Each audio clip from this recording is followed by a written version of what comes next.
Hi, this is Cass from Aussie Cass Plays, and welcome to part 25 of Mighty Medieval Legacy Challenge. Before we get started, and I do have a big part planned, I just wanted to show you guys some changes I made. I wish this CC I'd known about or had existed a little earlier in our farming generation, but still. When Eco Lifestyle came out, I actually went looking for modders who'd converted the windmill that comes with Eco Lifestyle to like a ye-olde look, and at the time it didn't exist, but I saw from watching For the Love of Sims, I think it was I can't remember if it was her medieval or her decade series, but one of the two. She found a CC creator who had actually converted the windmill, and they also had some cute little farm animals. They don't move, they're just decor, but I thought they went quite nicely with the CC egg house thing, which is not, it doesn't work that well, honestly. You'll notice I haven't actually been playing with it. It probably worked fine when it was first created, but it's been patched out of existence. I haven't been using it, but I still like the decor item. I think it's super cute. And then we've got more chooks out here, and they also had a little piggy set. So I've got some little piggies. We've got some hay, little piggy hutchy kind of storagey thing. And we got little piglets being all cute and fat. And they also had like, you know, troughs and things. So I made us a little pig wallow because I thought that was cute. Now, of all of these items, most of them are just decoration, but they add to the farm feel. This will actually give us a reduction on our bills because it's a windmill. So the eco lifestyle gameplay obviously applies, but I like it because I like to imagine they're using it to like grind flour or something. It is a Tuesday morning and Olivia's out here actually tending the garden, pretend she's weeding in a different way than with the big vacuum cleaner. And the mailman actually just came. I don't know if it's bills or what, but we're going to go get the mail. Obviously, the bathroom's a bit feral because poor Rose, she's very precious about mess. She cannot handle it. So Zachary's collected everything from the mailbox. Now, they've received a letter from Caleb. So he's going to go over here and he's going to brighten Olivia's day and have a deep conversation with her. I have good news, Olivia. It's from Caleb. He has Oliver. We were right. Teresa and her husband had taken Oliver, and he has him. He has retrieved him. And she's like, that's great. You know, is he going to bring him home? And he keeps reading the letter and he says, well, apparently Oliver's quite sick and he's too sick to travel. She's like, well, I want to go to him then. I want to go and see him and make sure that he's okay. Now, David's like, are you sure? That's a really long journey. You know, we'd be gone for weeks, or at least a week in game. But that's a long time in the course of their lives. You know, it'd be like being gone for a year. You know, we'll be gone for weeks and weeks. And she's like, well, yes, I want to see him if he's sick. I mean, maybe I can help him. Maybe, you know, maybe at least I want to see him. So what Olivia is saying to Zachary, and she's a little bit anxious about it, is what if he's dying? What if this is our last chance to see our son before he dies? What if the vampires have done something horrible to him? And Zachary's like, okay, look, you're right. Obviously we will have to go to him. So we need to talk to the kids. So they're going to call David over. So Zachary and Olivia are telling David, look, son, we're going on a journey. And David's like, what do you mean you're going on a journey? Because the family has been together for his entire life. Like, he's never had a period in his life where his parents weren't around. They've always been together. And Zachary's explaining the situation with Oliver and how Caleb has him. Oliver's there. He's sick. Your mother and I want to go and see him, and then we'll look after him until he's well enough to travel and then bring him home. So that's what they're telling David, and they're saying, look, David, you're the adult, you will be the heir to this farm. You know how the farm runs. We want you to run the place and look after it. Now, my plan is actually I'm going to move these two out because, like I said, the courier would have taken 3 days to get the letter to Caleb. So I assume at least 3 in-game days to get there, 3 to get back, at least a day. So they're going to be gone for a full week, and it's just easier to move them out of the house and imagine they're traveling, because obviously there's no traveling mechanic in The Sims. David's like, okay, yep, that makes sense. Are you going to tell the others, like the girls? And Zachary's presumably, I guess, gone to pack. Girls, we've told your brother.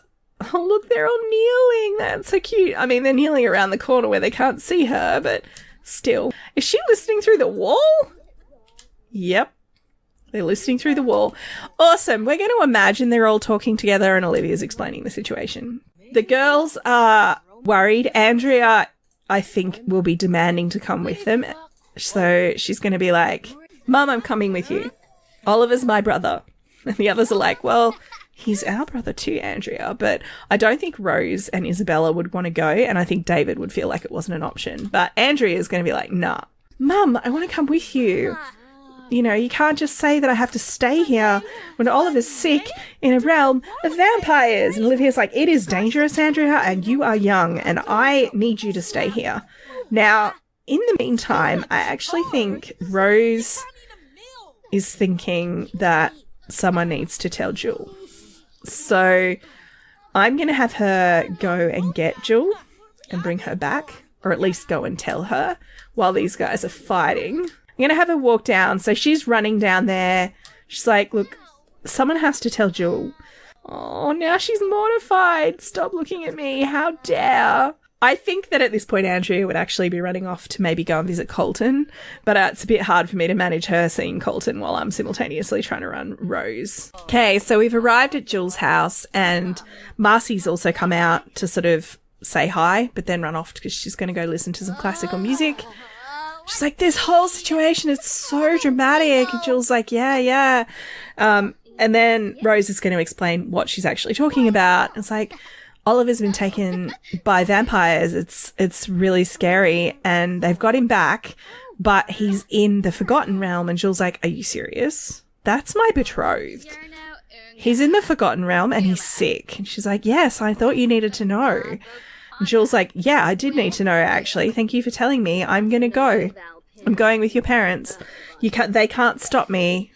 So, oh, look, Jared's just coming. So we'll do a respectful introduction to Jared because I do actually want him to participate in this conversation. So Rose is explaining the situation. So Jared's asking Rose, you know, what's wrong with Jill because he's just seen her run off and she's like being a bit sad. You know, she looked really upset. And Rose is explaining the situation. Jared, he looks bored. Dude, this is not a boring conversation. This is a, like, high-energy conversation. I just need to put this wall down. It's being annoying. So Jill's coming over here, and she's like, Dad, I'm going. It's happening. You can't stop me. I'm going. Now, we'll see who wins this argument. Poor Rose is like, oh, my God, this is a bit... No, see, I know you want to give them privacy, sweetie, but I don't want you leaving. So she's going to stay here. It's like, you will not go to the realm of vampires, young lady. And she's like, Dad, you can't stop me. You know you can't stop me. And he's like, well, maybe I can't, but I'm appealing to your sense of being a sensible girl and not doing anything risky. And she's like, Dad, you want me to marry into that family, which is true. Jared actively wants her to marry either David or Oliver because from Jared's point of view, I think I've said this before, she's actually really hard to pair up. Because of her eyes, most families would not be willing to have her marry in because what if they have grandkids with that same quote unquote deformity? So it would actually be for people who didn't know her or the family that would kind of rule her out of a marriage. And Jared wants her to get married. He wants her to have a good life and he knows Rose's family and they know her. So like basically Rose's family is the only really easy kind of family for him to marry Jewel into.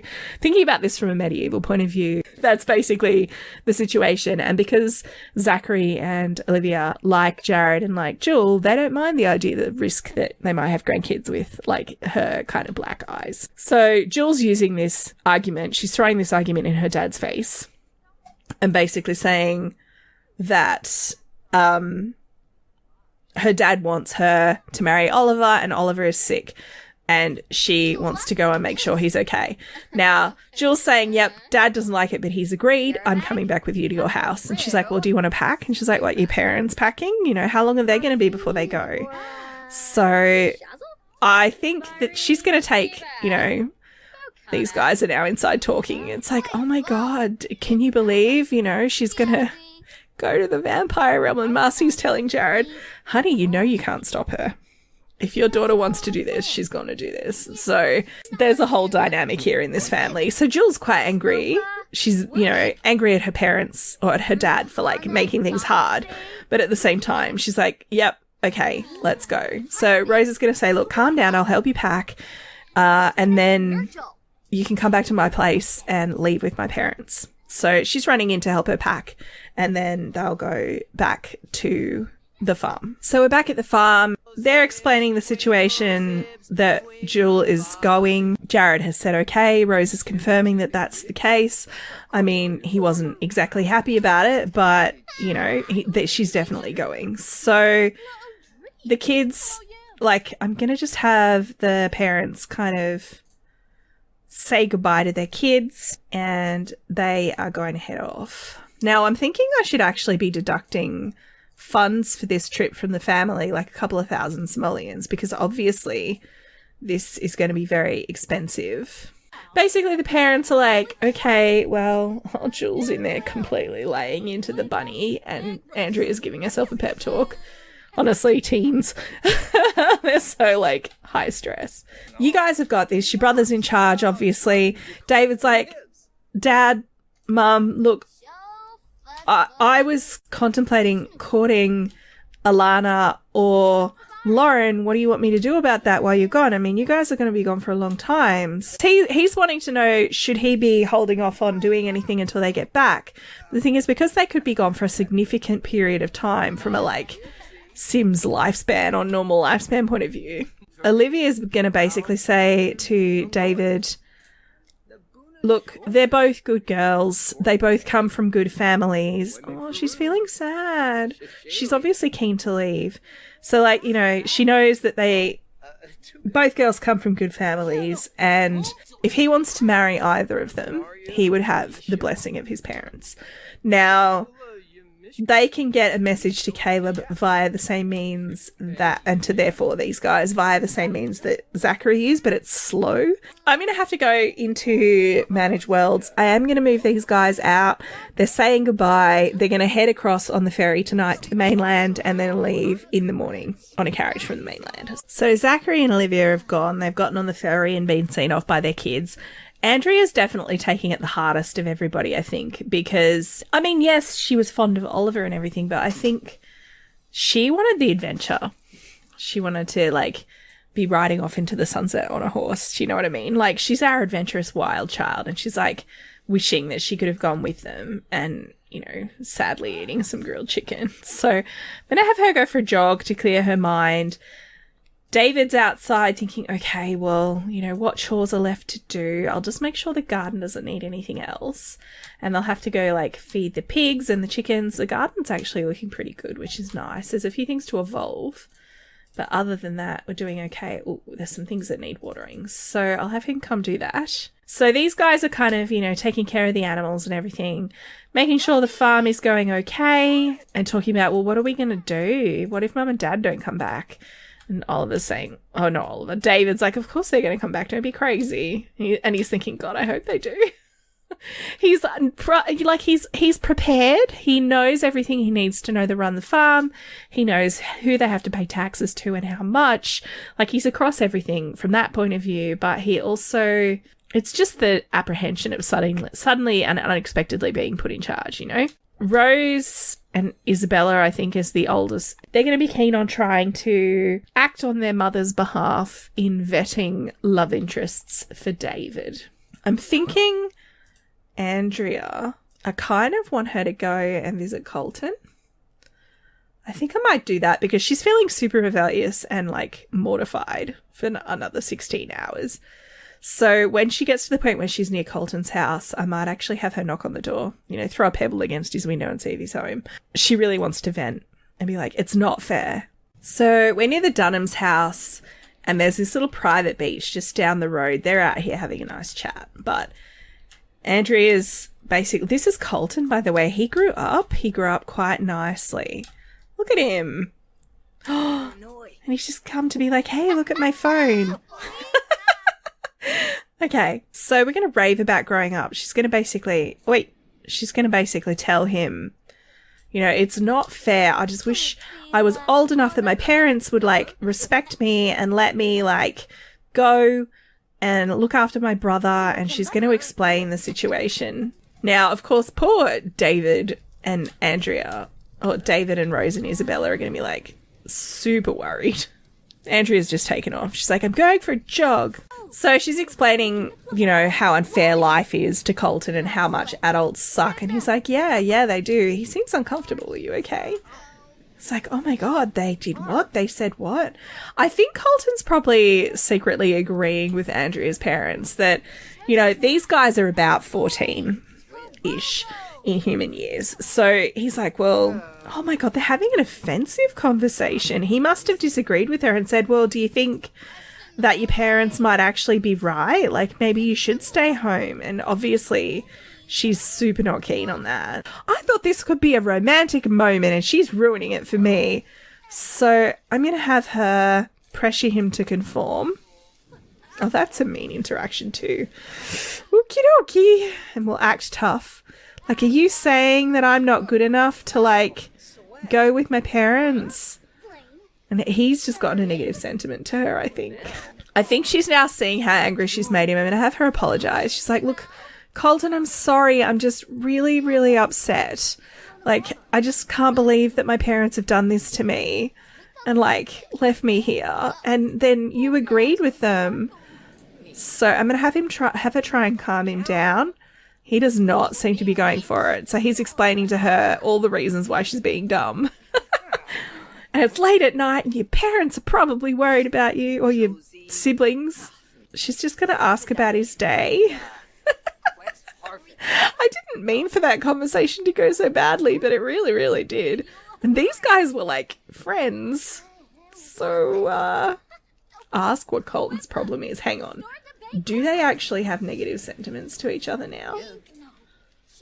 Open sim profile. Oh, he has a festering grudge towards her. A bitter sentiment. He has a deep-seated grudge to Andrea. It's hard to forget or forgive the past. Shit, what did she say to him? Andrea, what did you say? Okay. Beg forgiveness. Come on. I mean, she is being completely unreasonable and he is 100% right. Oh dear. This is going very badly. I think I'm going to have her act tough and then leave, because I think she'd apologise, but at the point where he was, like, brushing her off and saying no, she'd be like, well, fine, you're stupid. Your face is stupid and I'm leaving. So that didn't go the way I wanted it to. She's going to head home and apologise to her siblings, and I think we'll catch up with the family the next day, when I'm thinking we could have David maybe catch up with Alana and Lauren. I am kind of leaning toward Andrea. I do think she's the choice that would be favoured by David's parents, but I want to see how he gets on with both girls. So just to show you how stressed these guys were, when I loaded up the lot, David was out here surrounded by food. We have grilled chicken, we have some steak, and we have some spoiled grilled chicken. That's a shame. They basically were up all night panicking and cooking. So, you know, David just got the single and loving it lifestyle, which is super inconvenient to me. I was literally about to have him pursue someone romantically, and he's like, no, I love being single. I don't want to be with anybody. Oh my God.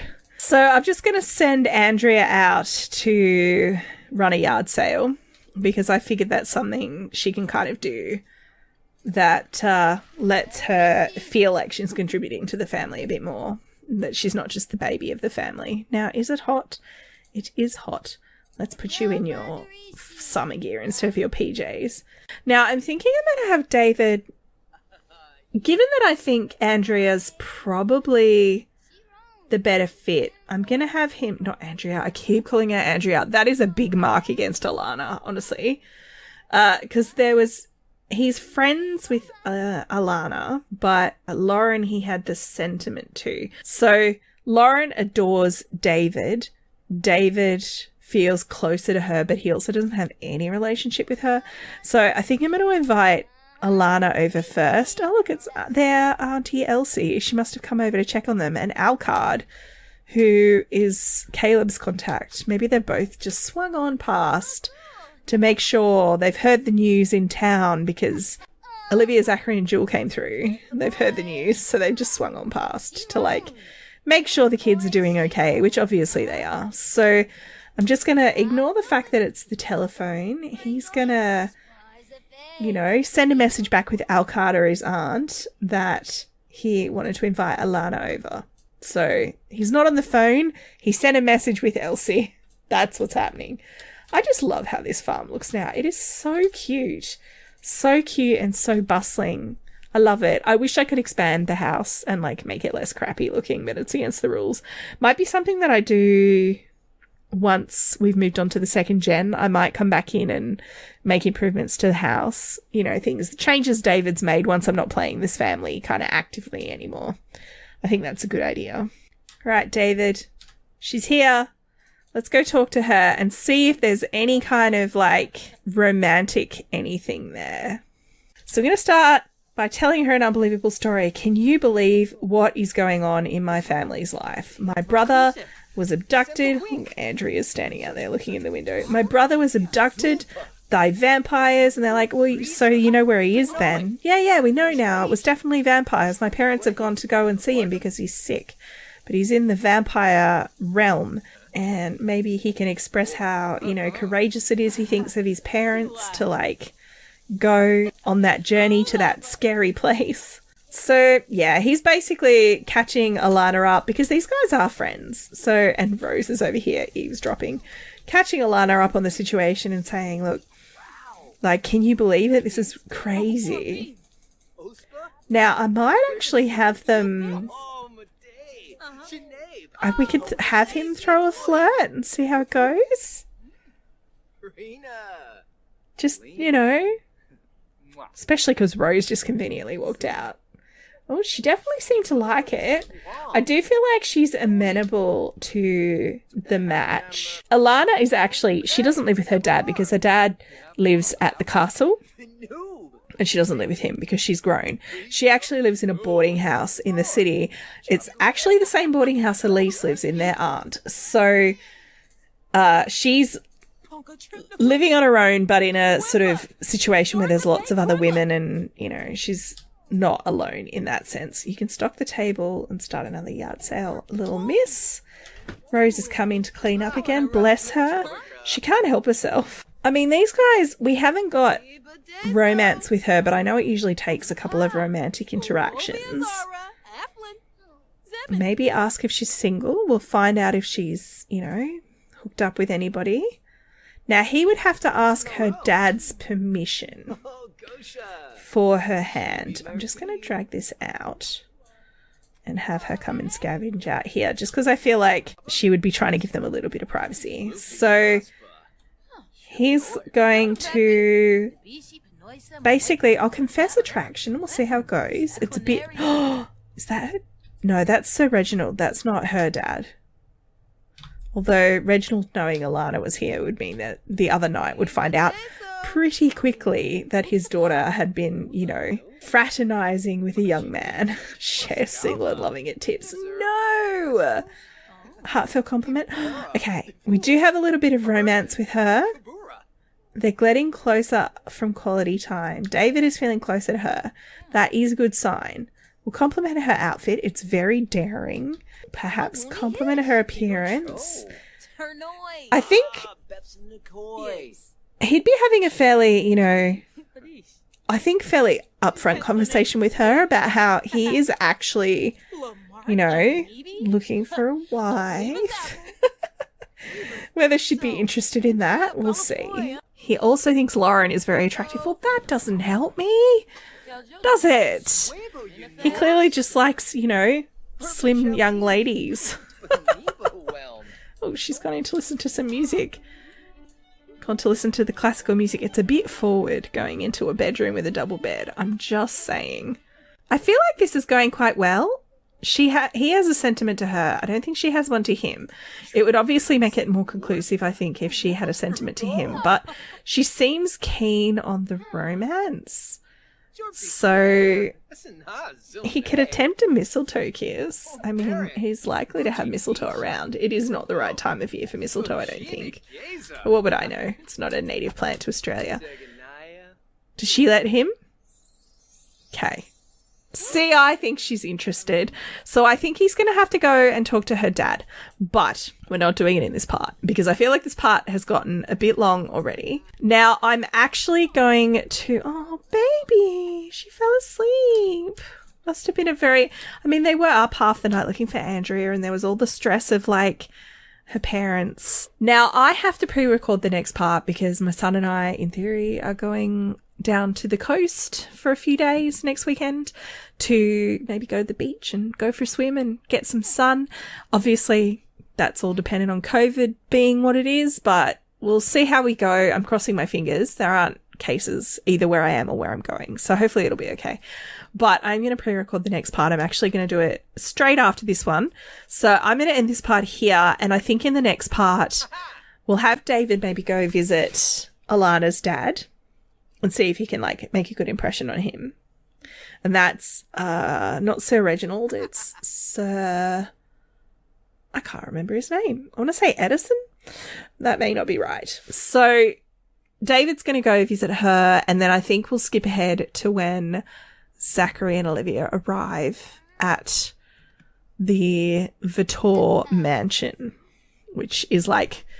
There are two rival kind of kingdoms in the Forgotten Kingdom.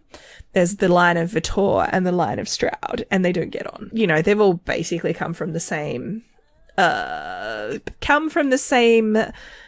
genesis in terms of vampires. Vlad actually turned pretty much everybody. So he made his own problems, just saying. So we'll catch up with Zachary and Olivia in the vampire realm after David has attempted to make a good impression on Alada's father. Now, I'm going to leave this part here. Hopefully you've enjoyed it. If you have, please like and subscribe. I'd love to hear from you in the comments. You know the drill. Don't forget to wash your hands, and I will catch you next time. Thanks for watching.